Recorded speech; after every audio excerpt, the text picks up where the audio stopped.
14, I came home from college with from what we were, as I thought I had. We got packed down somewhere under, I don't know, maybe at the bottom of one of the suitcases full of dirty clothes or underneath all the books, cover boxes that already started to get dust. The cardboard had ripped when I tried to move it to the bookshelf. Isn't that funny? A moving box can be moved. That was when I was so cool, but I trusted it, so I guess I was the one who got hurt. Sorry, I was distracted. Anyways, when I was 18, I came home from college with no break, and I didn't really know how to act. Like, everything nobody owed me or at least I thought I had. Maybe I packed her down somewhere. I always forgot to unpack whenever I travel. The suitcase just keep filling up and the clothes get dusty. Dad always gets so angry over it too. He talked about how bad the smell was and it was all because of me, but I really don't think the smell was that bad because I always keep the bag zipped, and when it was trash, I just bag it up and keep it by the door. So when I have to switch houses again, I just, I don't know, take them and throw them all away. Did anyone else have to switch houses? Sorry, it happened again, huh? When I was 18, I came home from college with my break, and I didn't really know how to talk to everyone back home. Like, I've already thrown away the old me. Right. The old me was in the trash, so I would have taken her out when I switched houses again. Okay, that's relief. I was worried I'd run into her again, because she was gone. I didn't really know how to talk to everyone I used to talk to. Mom and Dad thought I was someone I wasn't, and I didn't really know what to tell them, so I just didn't. I tried to laugh and smile like they wanted, but I did those things at the wrong times, and they got really mad. Not Mom. Mom told me she wasn't mad, so I guess it was my dad who really got mad. Dad mad, Mom sad. I think she was sad because she started crying once when she asked me how I really felt, and I just told her. But she said I wasn't any trouble than either, so maybe she wasn't settled, and that was something else. Okay, some of you look confused. I sense an emotional barrier here. A person on this renowned and formal platform is speaking some nonsensical words. But what if I tell the backstory of this? The piece I just delivered was written by a girl, a friend of mine, who suffered from autism. And Digress's speech was one of the iconic signs of it. It was a first-hand description of her symptoms and powerlessness. She sent that to me, and a conversation started by a bag of milk. One day, her mom asked her to buy a bag of milk. But as a troubled one, even a daily task like this was a massive burden to her. So she had to call a close friend to help her. What was startling was that she described how emotional barriers can harmfully affect a troubled person. Just an image to me. It's like this. A black hole that devours all the courage you have to fight against illness and try to exist. I was in a similar circumstance before. In the spring of 2021, because of a severe sensation of depression, I returned to my home in China on a medical leave and locked myself in my room. It was followed by months of motionlessness, anxiety, insomnia, and excessive sleepiness. Whenever I moved step or two, my body became extremely fatigued, and I felt extremely sleepy. But just when I decided to sleep, the fact that my body was functioning normally and I was not going to school like any other kids did, and gosh, my future was fully doomed. These thoughts attacked me, and I was too anxious to sleep. It was almost a disunity between my body and my will that prevents me from doing anything normal, and I just wanted to be happy and normal. My mom wasn't helping. I overheard her on the phone. She was just as confused as you were several minutes ago. She thought I was just being lazy and sad and probably lingering. At that very moment, I felt the impulse to scream, to tell her what she's thinking is just not true, and I was suffering from this and that, but just when I stood in front of her, I found myself completely speechless. What could I say? Everything happening in my room was blocked by a wooden door and white walls. Everything happened to me was disguised by the long, continued motionlessness. How could she not be confused?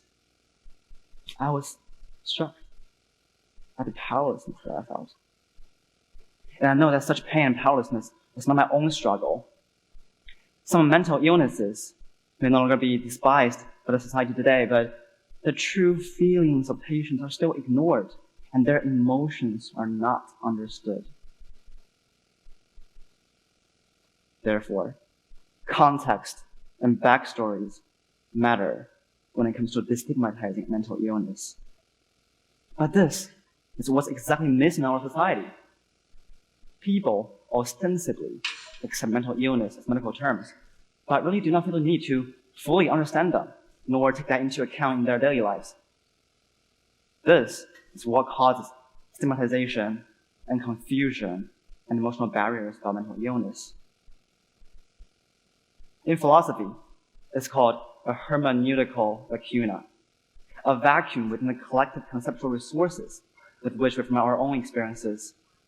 So individuals thus lack adequate means to convey certain ideas or feelings, and they end up being silenced, just like my speechlessness in confronting my mom's misunderstanding. People who need voice the most are silenced. And this needs to be changed. But what should we fill the vacuum with? Voice itself, I think. I thought about art. Art is a direct assertion of being the voice needed. I began to process my own experiences and put them into art to demonstrate backstories of depression and also to break through this emotional barrier that I faced. I made a video showing the darkness I saw in my monologue in that spring. I exposed myself completely.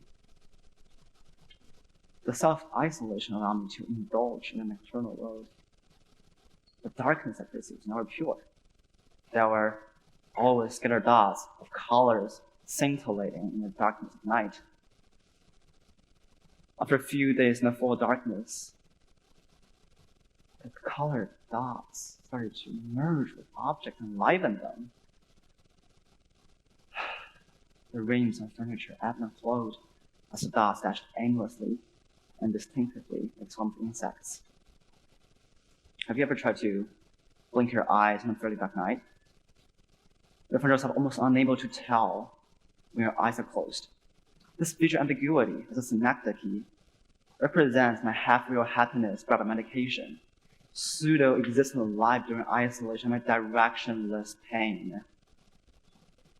This kind of self-expression was the thing that sustained me and helped me outlive the most severe depressive episodes. And by showing what I found and saw, I noticed that people around me started to be able to empathize with me and understand the vital backstories better. This had encouraged me to continue going down this path. Last summer, I was quarantined in Hong China for 16 days. No Wi-Fi, no food delivery, no entertainment, no nothing. During those turbulent days, the lonely powerlessness attacked me again. For many moments, it almost seemed that I had returned to the spring when I locked myself in my room. So I transformed the hotel room into a camera obscura. And the whole world has been turned upside down. This was me. Last March, WHO had published an article saying COVID-19 pandemic had triggered a 25% increase in prevalence of anxiety and depression worldwide.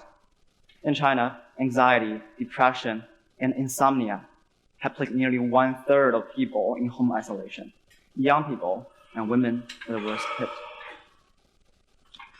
Perhaps many may think that mental illness is far away from us, but in fact, everyone can be a potential victim of it.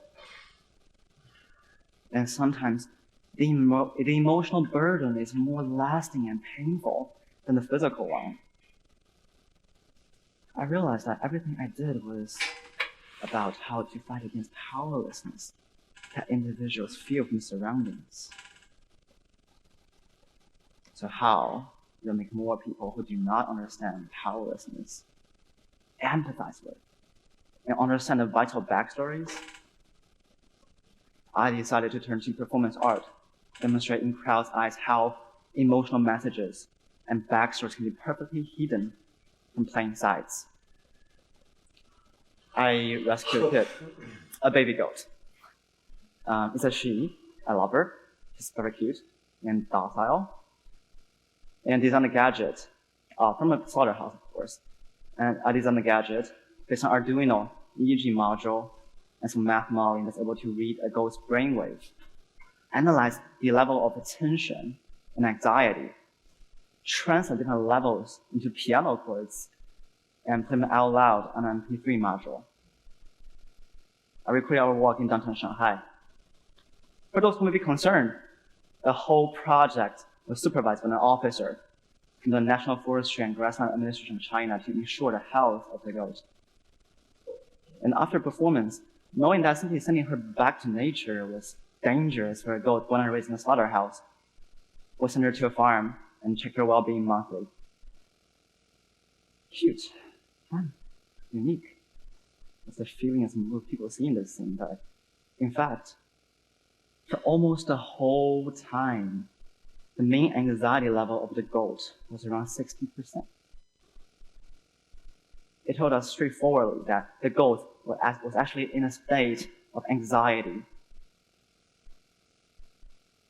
In the wholly artificial world, wearable gadgets, piano chords, cars, and people, the only natural and true thing was the goat's anxiety that no one discerned that. Under the goat's benign and gentle ba ba, and I was just as powerless as the goat. For that, I could not find any natural way to convey the only natural thing in an artificial world our society resembled. But was that only the goat? The vast majority of people living in this society are actually goats walking on the noisy urban roads. In this hurried society, countless people are trying to hide behind the appearance everything's normal and fulfill their daily obligations, even though they were under tremendous pressure and anxious to the point of collapse. Many people laugh, but they're just as powerless as goats within. No matter who we are, we've all experienced, or are experiencing, the darkest moment in our lives. It is a long, dark, cold, and hopeless tunnel. The sadness, despair, and powerlessness should not be digested by oneself. And it is hard to dispel those feelings by one's own strength. All individuals seem to be powerless. But if you try your best to make your own voice, you can still shine a little light in the darkness like a firefly. There's always something each of us can do. And there's always something each one of us should do, right? We all need to beat the wall as hard as we can. So please, start caring and knowing and acting.